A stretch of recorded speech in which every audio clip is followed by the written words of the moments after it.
Welcome to This Day in His Story, created by American Heritage Worldwide. A reminder that every day holds something new to learn. Did you know William Bradford was a teenager when he walked 8 miles to attend a secret church meeting and broke the law by joining the Separatist church? Learn how Bradford and his family moved to Holland and that he and his wife sold everything they owned to come to America. Discover that the Pilgrims signed the Mayflower Compact before they even stepped off the ship, and that Bradford's wife drowned shortly after they arrived in the New World. Imagine for a second selling absolutely everything you own. Yeah, everything. Just becoming a refugee, stepping onto this creaking wooden ship, bound for a completely unknown wilderness, and leaving your previous life behind forever. It's terrifying to even think about. Right, and imagine doing all of that, taking on all of that immense risk and heartbreak, just because of an 8-mile walk you took as a teenager. A very muddy walk, I might add. Exactly. Welcome to the Deep Dive. Today, our mission is to explore the extraordinary life of William Bradford, the architect of the Plymouth Colony. To do this, we are pulling from a really fascinating stack of material today: historical texts, encyclopedic excerpts, and Bradford's own first-hand historical account of Plymouth Plantation. It's a remarkable collection of documents, and our goal today isn't just to recite dates or give you a dry history lesson about old boats. We are going to look closely at the why. The why is everything here. Right. Why did Bradford's actions matter? How did one young man's intense spiritual curiosity ultimately lead to one of the most foundational democratic documents in human history? Because you've probably heard the traditional Thanksgiving story a million times. We all have. Of course. But you are about to see the massive personal sacrifices and the genuinely radical ideas that actually built that story. I mean, it is a dramatic, deeply personal tale of rebellion and the invention of an entirely new society. So to really understand this, we have to start at the very beginning with a rather humble origin story. Yeah, Austerfield. Yeah, William Bradford was born in mid-March 1590 on a small farm in Austerfield, Yorkshire, England. And right from the start, his life was marked by loss. He was orphaned very early on. Yes, his parents and his grandparents died when he was quite young, which meant William and his sister Alice were raised by their uncle. Which couldn't have been easy. No, not at all. And experiencing that kind of profound loss so early in life, it often forces a person to grow up quickly. It forces a certain introspection. You start asking very big, very difficult questions about the world and your place in it. He definitely started asking those questions. By the time he was 12 years old, Bradford had already developed a rigorous habit of regular scripture study. Just a kid. Just a kid, but he was diving deep because he had all these questions about God. And the established Church of England simply wasn't answering them for him. Okay, let's unpack this because this is where the massive risk comes in. The walk? Yes. He doesn't just quietly read his Bible at home. Yeah. One day, he decides to walk 8 miles to the neighboring town of Scrooby. And he isn't going there for a stroll. He is going there to illegally attend a church service with a group known as Separatists. What's fascinating here is the sheer contrast between the state religion he grew up with and this illicit group he sought out. You have to remember the context of the era. The Church of England was deeply entrenched in ritual, hierarchy, and state power. Very top-down. Highly ornamental, very top-down. But when Bradford arrived in Scrooby, he found something entirely different. He was immediately drawn to the Separatist sense of Christian fellowship and, crucially, their lack of ritual worship. It was simpler. It was stripped down, it was focused, and it was deeply personal. I just think about teenagers today. Most kids rebel by, listening to loud music or sneaking out to a party.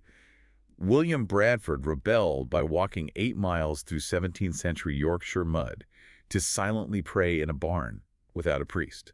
And it was completely illegal. Completely illegal. He was so impressed by what he saw that he returned many, many times. Eventually, entirely against the wishes of his uncle and his family, he officially joined the Separatist Church in Scrooby. And I have to ask, how dangerous was this, really? I mean, we're talking about a teenager attending a different church. Was the state actually trashing down farm boys for this? They absolutely were. Oh, yeah.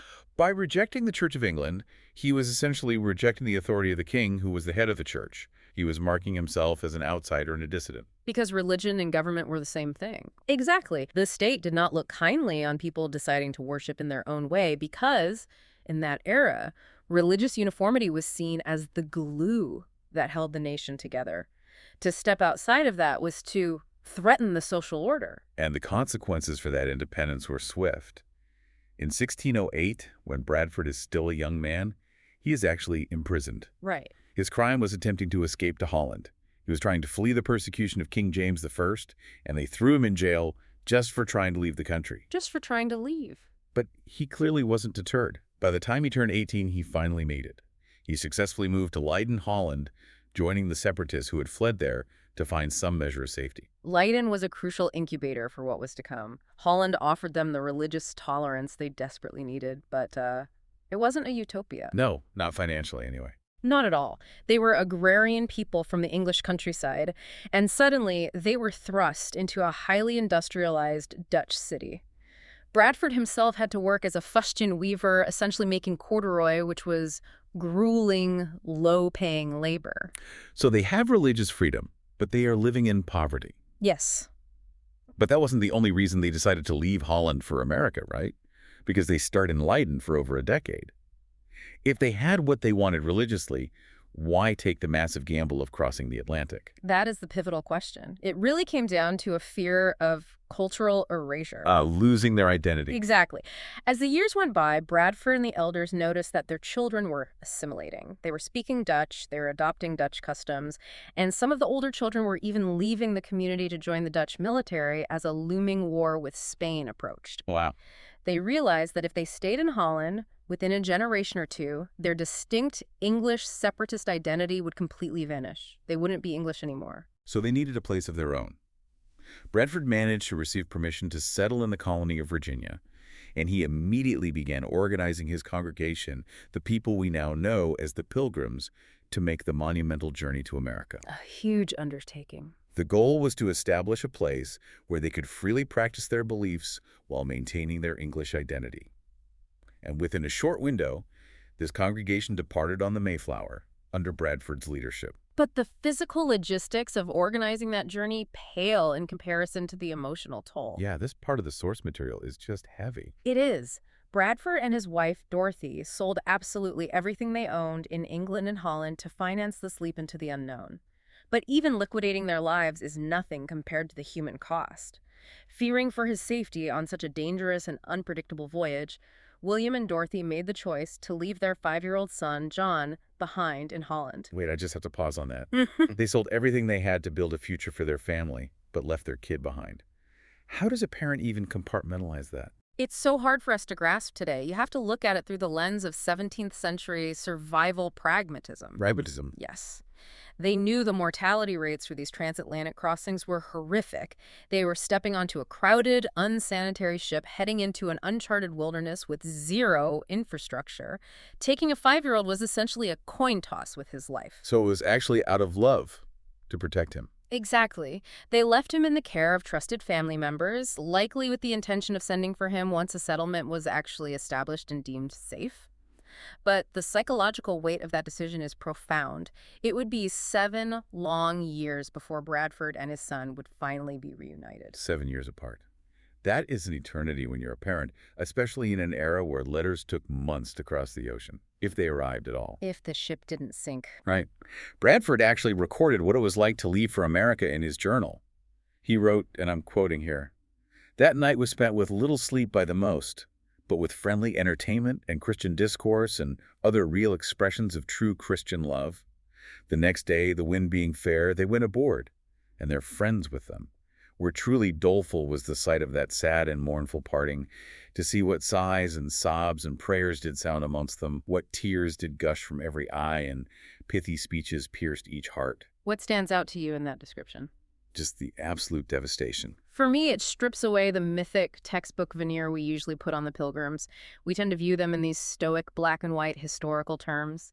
But this reminds us of the raw, universal human pain of leaving loved ones behind. These were terrified, heartbroken people relying entirely on their faith and their fellowship to take a leap into the absolute dark. And they endure this harrowing ocean crossing. 66 days of sickness, storms, and living entirely below deck in space roughly the size of a city bus. Unimaginable conditions. And then they finally arrive in the New World. But upon arrival, before they even step off the Mayflower, they realize they have a major logistical nightmare. Oh, a massive one. They aren't alone on this ship. The passengers aren't just pilgrims. The ship also holds people the Pilgrims referred to as strangers. Right. The strangers were essentially everyone else on the boat. Merchants, craftsmen, indentured servants, and regular colonists who were recruited by the merchant adventurers funding the trip. So they weren't there for religious reasons. Not at all. They were not separatists. They were just looking for economic opportunity. And more importantly, the Mayflower had been blown wildly off course. They were supposed to land in the colony of Virginia, where they had a legal patent to settle. Instead, they anchored off the coast of Cape Cod, Massachusetts, far outside the jurisdiction of their charter. Which means they are essentially legally swatting. Exactly. And the strangers immediately recognized this. They basically said, hey, our contract was for Virginia. We are in Virginia. Therefore, nobody has authority over us, and we can do whatever we want once we get off this boat.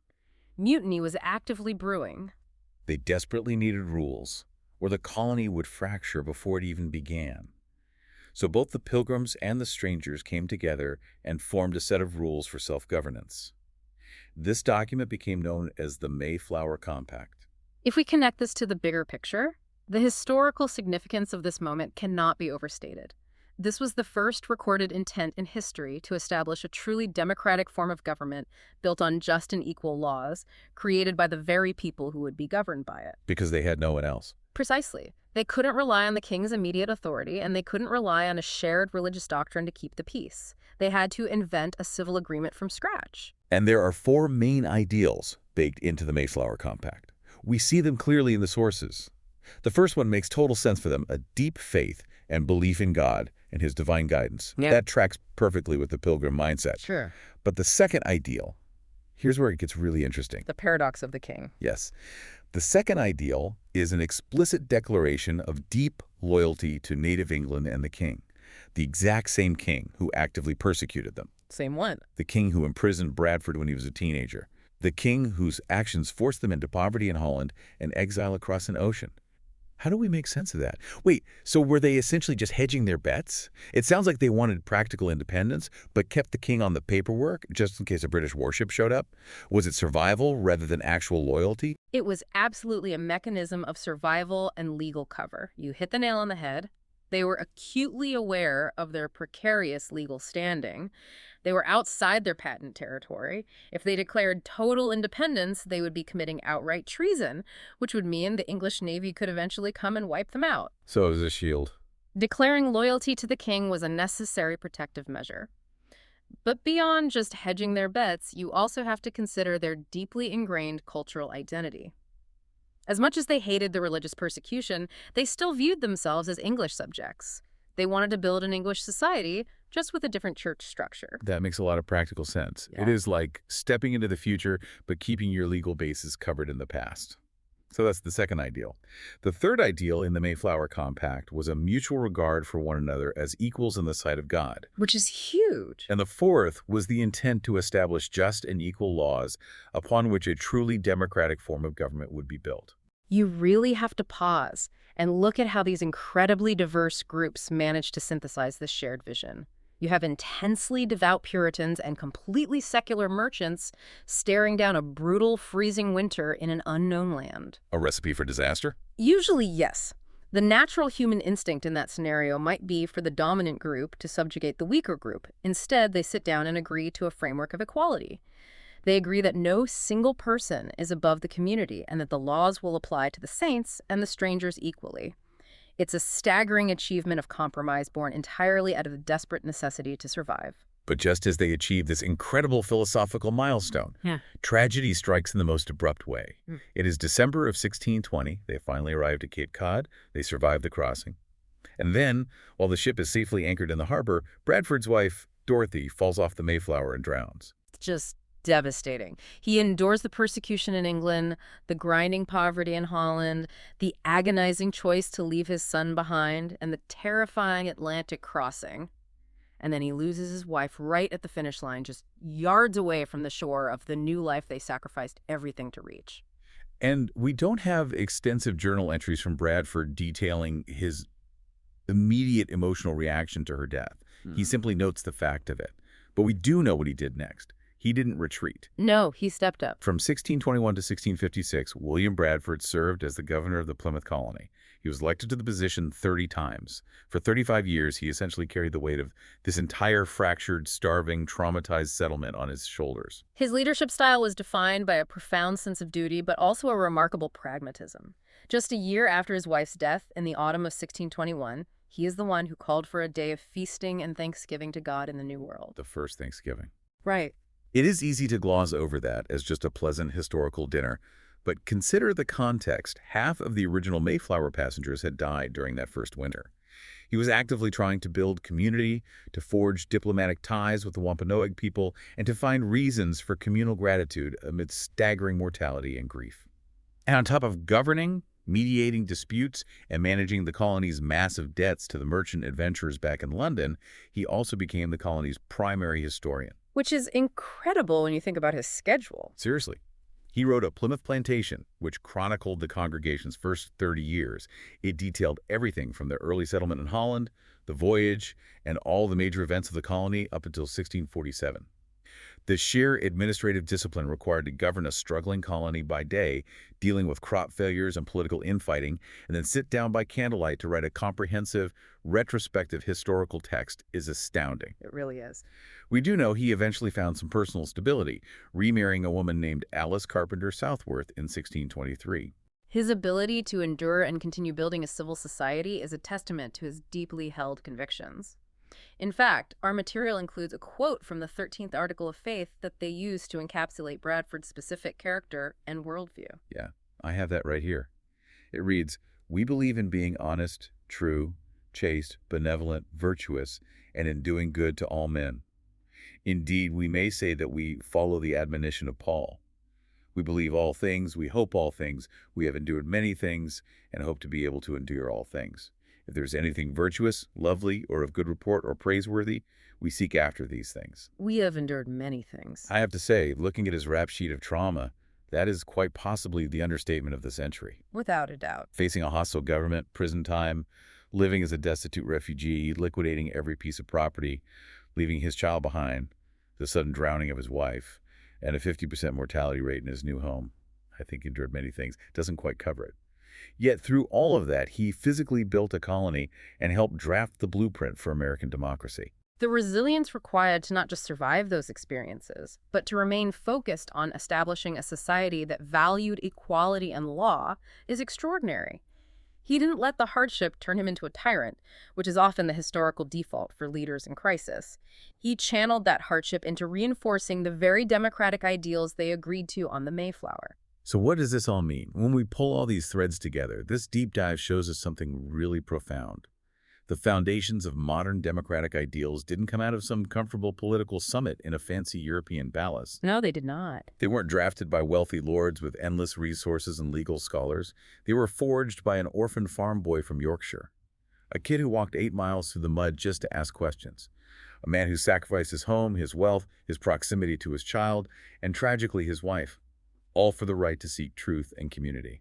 This raises an important question, and as we wrap up, I want to leave you with a final thought to mull over. Think about those final tense moments on the Mayflower before they set foot on land. You have these intensely devout pilgrims, and you have these completely secular strangers, and they are physically locked together on a small, claustrophobic wooden ship. Nowhere to go. Nowhere to go. If they hadn't been physically forced to share that exact same confined space, and if they hadn't been forced to face the exact same deadly, unforgiving wilderness together, would they have ever compromised to create those groundbreaking democratic ideals? Or is the foundation of true equality sometimes just born out of absolute desperate necessity? That is such an incredible question to ponder. Was democracy born from high-minded philosophy, or just the absolute necessity of surviving together on a wooden boat? Thank you for joining us for this day in his story. May the lessons of yesterday inspire you to see God's hand today and to play your part in his story now. For more faith-based learning, visit ahsworldwide.org, the homeschool for faith and family.